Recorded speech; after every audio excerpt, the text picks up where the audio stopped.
नमस्कार दोस्तों, welcome back to एडुस्फेयर पे आपका स्वागत है। दोस्तों, एक बार फिर चाइना ने दुनिया को चौंका दिया है। जी हाँ, चाइना का नया बॉम्ब, दुनिया हैरान। यहाँ पे वेरियस न्यूज़ आउटलेट्स ने इसे कवर किया है। China share first look of new graphite bomb, it can bring down entire electric grids. यहाँ पे बहुत सारे आगे देखिएगा। यहाँ पे China reveal blackout bomb that can knock out enemy power stations. Will they amplify nuclear risk? Here all about the mysterious missiles. तो आइए हम लोग समझते हैं।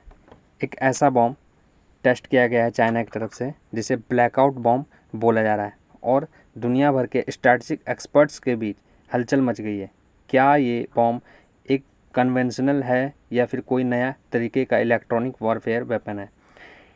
इंडिया, अमेरिका और नाटो कंट्रीज़ इस डेवलपमेंट को लेके इतने कंसर्न क्यों हैं?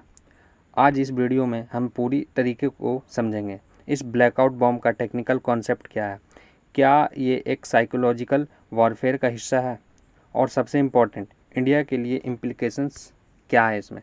सबसे पहले समझते हैं ब्लैकआउट बॉम्ब का कॉन्सेप्ट। ये एक ऐसा वेपन है जो इलेक्ट्रोमैग्नेटिक पल्सेस यानी EMP इलेक्ट्रोमैग्नेटिक पल्सेस या फिर EMP बोल सकते हैं, फिर माइक्रोवेव एनर्जी का यूज करके एनिमी के इंफ्रास्ट्रक्चर को डिसेबल कर देते हैं, लेकिन बिना किसी फिजिकल एक्सप्लोजन्स के।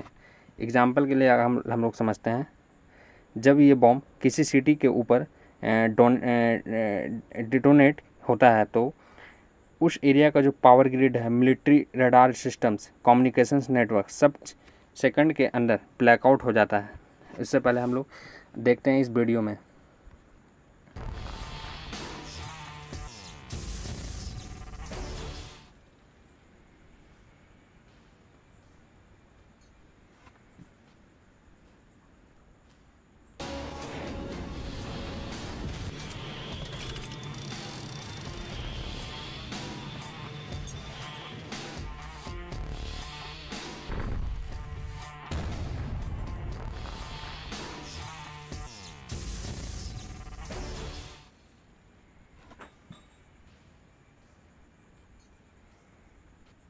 जी हाँ, आपने देखा। इसका जो सबसे बड़ा फ़ायदा ये है कि बिना किसी ब्लड सेट के एनिमी को डिजिटली एंड इलेक्ट्रॉनिकली क्रिपल कर दिया जाता है। चाइनीज़ मीडिया के मुताबिक ये टेस्ट रिसेंटली गोवी डेजर्ट में कंडक्ट किया गया। सैटेलाइट इमेजेस और लीक्ड PLA यानी पीपल लिबरेशन आर्मी रिपोर्ट्स बताती है कि ये बॉम्ब एक हाई एल्टीट्यूड मिसाइल्स के थ्रू टेस्ट किया गया था और टारगेट जोन में करीब 50 से 60 किलोमीटर का रेडियस का ब्लैकआउट इफेक्ट रिपोर्ट किया गया। ये टेस्ट मिलिट्री एक्सरसाइज का पार्ट था जिसका कोड नेम था ड्रैगन साइलेंस। इसके बाद से US और जापानीज़ इंटेलिजेंस एजेंसीज ने चाइना के EMP जो कैपेबिलिटीज़ को Tier 1 थ्रेट कैटेगरी में डाल दिया गया है। इलेक्ट्रोमैग्नेटिक पल्सेस, ये bomb specially enemy satellite, radar और ड्रोन को न्यूट्रलाइज करने के लिए डिज़ाइन किया गया है।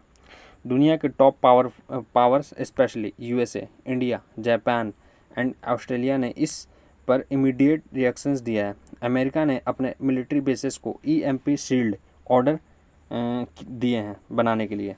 इंडिया के जो DRDO साइंटिस्ट ने भी इस पर हाई अलर्ट डिक्लेयर किया है और एंटी EMP काउंटर मेजर्स पे काम तेज कर दिया गया है।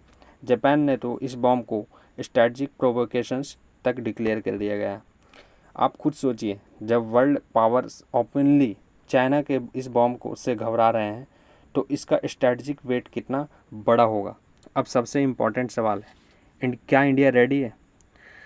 इंडियन आर्मी और DRDO ने जो कि पहले से ही EMP हार्डनिंग प्रोजेक्ट शुरू किया है, जैसे कि मिसाइल्स गाइडेंस सिस्टम को EMP प्रूफ बनाना, स्ट्रैटेजिक कमांड सेंटर को कम्युनिकेशन सिस्टम को बैकअप लाइन से कनेक्ट करना।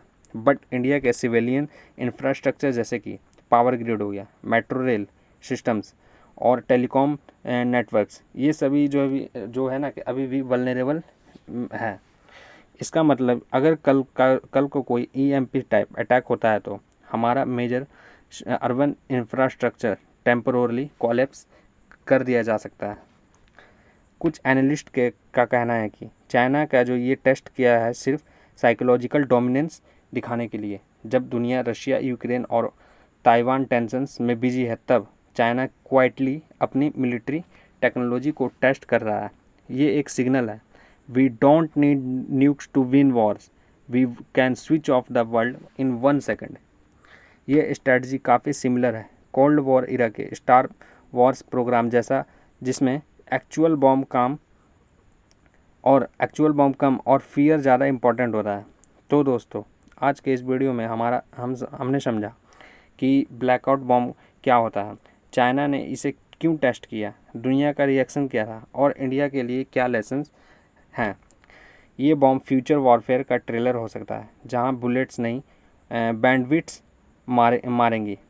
आपका इस मुद्दे पर क्या कहना है? क्या इंडिया को भी ऐसा वेपन्स डेवलप करना चाहिए या फिर डिफेंसिव पर फोकस करना चाहिए? कमेंट्स में अपनी राय ज़रूर दें और अगर वीडियो पसंद आया तो लाइक कीजिए, शेयर कीजिए और हाँ, एक इम्पॉर्टेंट बात है, चैनल को सब्सक्राइब करना ना भूलें। मिलते हैं नेक्स्ट वीडियो में, जब तक के लिए जय हिंद, जय भारत।